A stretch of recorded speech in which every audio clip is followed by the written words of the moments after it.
നിന്നോടുള്ള ദേഷ്യം കൊണ്ട് ചേട്ടൻ പറഞ്ഞതല്ല. കരയാതെ. നോക്കൂ, നീ വാശി പിടിക്കരുത്. ഞാനിപ്പോൾ നിന്റെ പഴയ ചേട്ടനല്ല.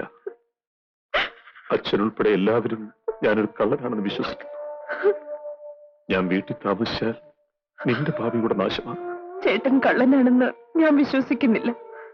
ചേട്ടനെ കൂടാതെ എനിക്കൊരു നല്ല ഭാവിയില്ല. ചേട്ടൻ ഇപ്പോൾ എന്റെ കൂടെ വരണം. നീ ഇപ്പോൾ പോകും. ഞാൻ താമസിയാതെ വരാം. എന്റെ മനസ്സൊന്ന് സ്വസ്ഥമാകട്ടെ. അമ്മയ്ക്ക് നല്ല സുഖമില്ല. ഏത് നേരവും ചേട്ടനെ കാണണമെന്ന് പറയുന്നു. ചേട്ടനെ കണ്ടാൽ അമ്മയുടെ അസുഖമെല്ലാം ഭേദമാകും. അമ്മയോട് വിഷമിക്കരുതെന്ന് പറയൂ. എനിക്ക് സുഖമാണെന്നും പറയും.